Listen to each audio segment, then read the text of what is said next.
warum du deine psychischen Probleme immer noch nicht überwindest. Du verstehst nicht, wie Gedanken funktionieren und wie man mit ihnen umgeht, und mit Akzeptanz, ja, da hast du so deine Schwierigkeiten. Wenn das Ganze dann zu lange anhält, dann verändert sich unsere Lebensqualität drastisch. Deswegen schauen wir uns hier gemeinsam die Lösung an, damit du endlich wieder Freude am Leben bekommst. Schau, ich habe 6,5 Jahre meines Lebens damit verbracht, mir Sorgen darüber zu machen, was am nächsten Tag kommt, weil ich die ganze Zeit unter Panikattacken gelitten habe. Zwangsgedanken, aufdringlichen Gedanken. Der ganze Tag war nur noch mit einem Thema befüllt, nämlich, was ist mein nächster Gedanke? Ist es wieder ein gewaltvoller Gedanke? Ständig bin ich zu meinen Liebsten gerannt und habe sie gefragt, ob sie solche Gedanken auch kennen. Ich habe mich also praktisch die ganze Zeit abgesichert, und dabei ist Folgendes passiert. Mein Selbstvertrauen ist immer weniger geworden, immer weniger, und ich habe mich immer mehr zurückgezogen. 6,5 Jahre, das muss man sich mal vorstellen. 6,5 Jahre, das sagt sich so dahin. Wo sind diese 6,5 Jahre geblieben? Man könnte sagen, ich habe Lebenszeit verloren. Aber wenn man mal einmal genau hinsieht, habe ich diese Lebenszeit gar nicht verloren. Denn heute im Nachhinein bin ich für diese 6,5 Jahre wirklich sehr dankbar und sehr glücklich.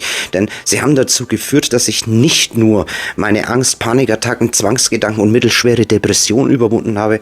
Sie haben auch dafür gesorgt, dass ich heute ein anderer Mensch bin wie damals. Ja, ich bin heute ein dankbarer Mensch als früher. Ich bin ein Mensch, der sehr, sehr viel dazugelernt hat im Leben.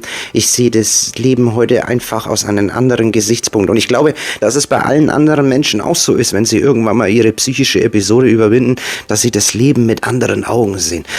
Weißt du, diese Zeit war für mich so schlimm, dass ich in meiner schlimmsten Zeit wirklich gedacht habe, es geht nicht mehr weiter. Ich war in einer Klinik, ich habe verschiedene Medikamente ausprobiert, ich habe jede Nacht Panikattacken gehabt. Ich bin in der Früh um 5 Uhr in der Früh fast jeden Tag aufgestanden mit Panik, habe geschwitzt. Am Schluss war es so schlimm, dass ich mich nicht mal im Spiegel ansehen konnte, weil ich mich selber nicht mehr ertragen habe. Ich habe dann angefangen, mich zu verurteilen. Eines Tages wurde mir dann klar, so kann es nicht weitergehen.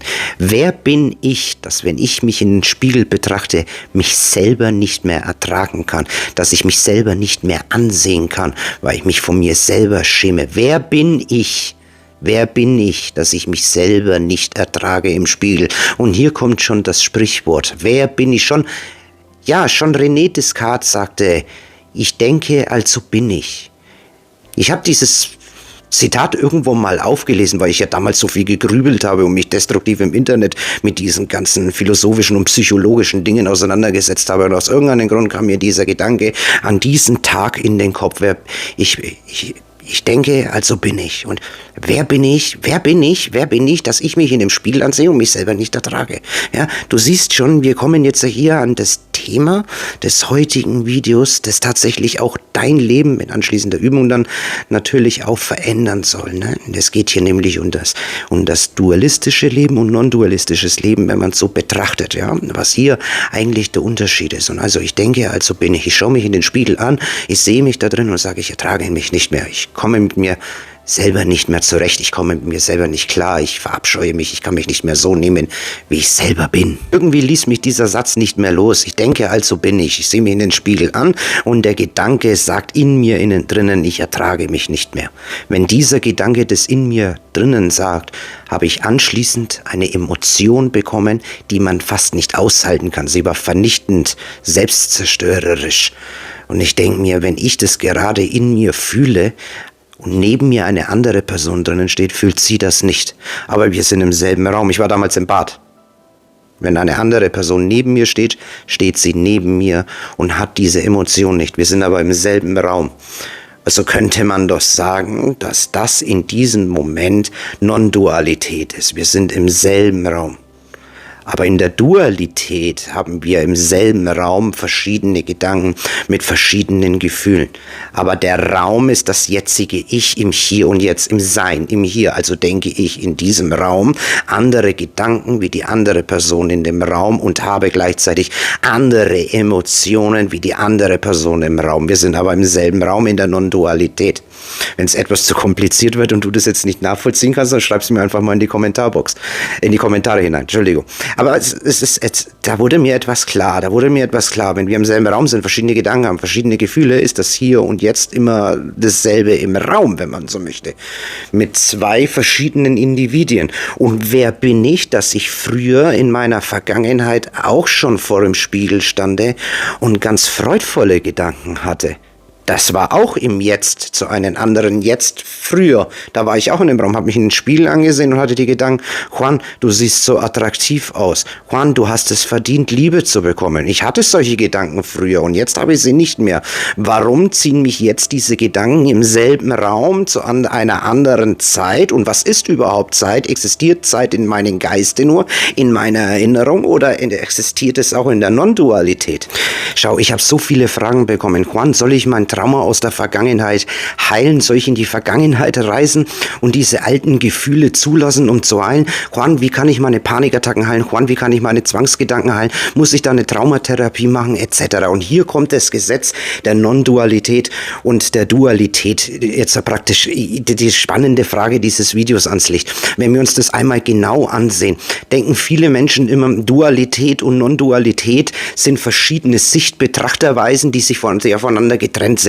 Sie sind im wahren Selbst nicht voneinander getrennt. Sie lassen sich nicht trennen. Das Einzige, was der Unterschied ist, und das darfst du jetzt verstehen, und das ist das, was die meisten nicht verstehen, ist die Sichtweise darauf, die Betrachtungsweise darauf. Das Jetzt ist immer im Jetzt, im Hier und Jetzt. Wenn du eine Traumatherapie machst und mit deinem Therapeut in die Vergangenheit gehst, was du vor 7 oder 8 oder 10 oder 12 Jahren scheißegal erlebt hast, dann ist es doch immer dasselbe.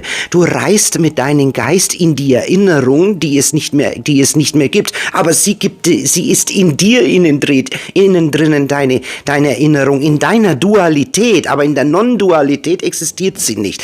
Das heißt also, es ist die Betrachtungsweise. Wenn ich mich im Hier und Jetzt, und es gibt nur im Hier das Jetzt, die Gegenwart, wann schaust du dir dieses Video an? Schaust du es dir gerade an? Siehst du gerade meine Handbewegungen? Ist gerade für dich das Hier und Jetzt? Und für dich ist gerade das Hier und Jetzt hier. Wenn du dir morgen mein Video wieder ansiehst, wann siehst du es dir an? Dann sagst du jetzt morgen, richtig? Ja, du sagst morgen, aber wenn du es dir morgen ansiehst, was ist morgen, wenn du es dir dann jetzt ansiehst? Es ist wieder jetzt. Verstehst du jetzt den Unterschied zwischen der Dualität und der Non-Dualität? Die Sichtweise macht's, die Metaweise macht's, wie wir auf die Dinge sehen, wann wir auf die Dinge sehen, aber vorher das Verständnis. Und das ist auch immer das, was ich in meinen ganzen anderen Videos immer predige. Die ganzen Übungen funktionieren bei dir nicht mit der Annahme. Die ganzen Übungen mit der Akzeptanz funktionieren bei dir nicht. Die ganzen Übungen mit den Gedanken in den anderen Videos, die ich dir beigebracht habe, funktionieren so oft nicht, weil du vorher nicht verstehst. Du verstehst nicht oder hast leider nicht verstanden, wie das mit der Dualität und der Non-Dualität funktioniert. Die Menschen haben leider heute keine Zeit mehr für dieses Verständnis. Sie wollen schnell Lösungen haben. Sie scrollen schnell rum und wollen schnell eine Lösung haben. Aber ohne Verständnis kommen wir da nicht ran. Was heißt das jetzt? Wenn du zu einer Therapie gehst und der Therapeut reist mit dir 7, 8 Jahre in die Vergangenheit und du siehst diese Erinnerungen, existieren diese Erinnerungen nicht. In der Non-Dualität nicht. In deiner Dualität existieren sie. Denn wo sind sie denn? Wo sind sie denn greifbar in Hier und Jetzt? Wo ist das Hier und Jetzt, wo dir dieses, jenes, jetzt hier passiert ist? Es existiert in deiner Erinnerung. Deine Erinnerung lebt von Zeit. Zeit ist ein imaginäres Gefühl in deinem Kopf deines Verstandes, auf Verstandesebene der Dualität. Und da gehst du dann hinein und bearbeitest diese Gefühle von früher. Aber wann bearbeitest du denn diese Gefühle? Wann?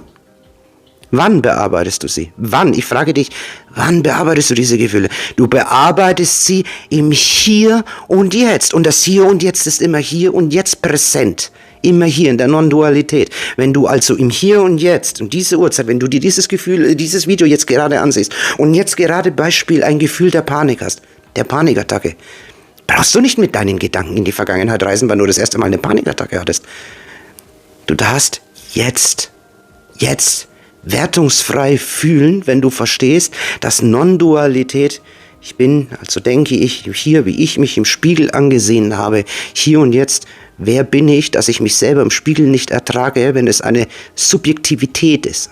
Eine Subjektivität, wenn ich diese Subjektivität jetzt fühlen, annehmen kann, Dann kann ich diese Subjektivität, die in mir, mein psychologisches Drama, in meinem Kopf, das sich da gerade abspielt, fühlen und endlich loslassen.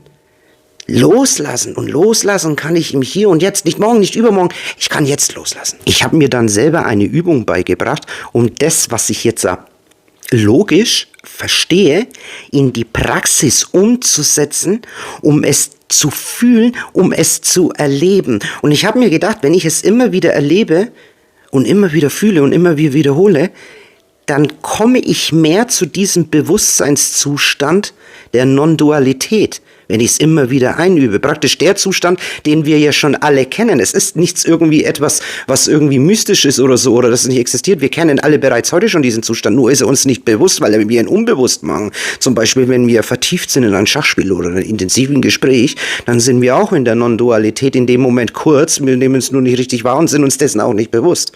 Also wurde mir eins etwas klar, und das möchte ich dir jetzt, das möchte ich dir jetzt geben, das möchte ich dir schenken, und ich will, dass du damit arbeitest. Ich würde es mir wünschen, weil es mir so viel geholfen hat, dass du es dir auch einmal ansiehst und es auch wiederholst, um mir dann vielleicht ein Feedback zu geben, wie das bei dir funktioniert hat.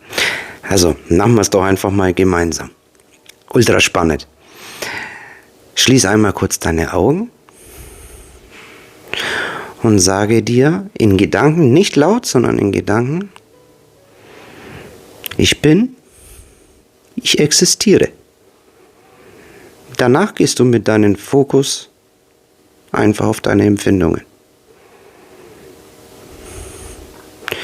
Öffnest deine Augen, verweilst in diesem Zustand der Fokussierung deiner eigenen Empfindungen. Und wenn du merkst, dein Verstand fängt wieder an zu erzählen, wiederholst du es nochmal. Ich bin, ich existiere. Wieder auf die Empfindungen des Körpers. Ich bin, ich existiere. Jetzt verbindest du dich in das Jetzt. Die Schallplatte im Kopf beruhigt sich. Sie wird ruhig. Wenn jetzt Empfindungen auftauchen, von Panik, Angst, brauchst du keine Tiefenpsychologie, um da irgendwo hinzugehen und eine Reise zu erfahren, wo dir dies oder jenes geschehen ist. Dein Erinnerungsvermögen weiß das schon von alleine, das brauchst du nicht zu tun. Wenn solche Empfindungen hochkommen, ich bin, ich existiere. Du lenkst deine Aufmerksamkeit auf die Wahrnehmung, was an Emotionen hochkommt. Ich bin, ich existiere. Ich bin, ich existiere. Heute bin ich frei von Zwangsgedanken, ich bin frei von Panikattacken, ich bin frei von Ängsten, ich bin frei von Grübeleien, Sorgen, und ich habe Gott sei Dank meine mittelschwere Depression überwunden. Und in meiner schlimmsten Zeit war es so, dass ich sogar Medikamente nehmen musste. Ich musste Escitalopram nehmen. Wenn dich interessiert, wie das bei mir gewirkt hat, verlinke ich das hier einmal für dich auf der Endkarte. Ich bedanke mich fürs Zusehen. Dein Juan. Namaste.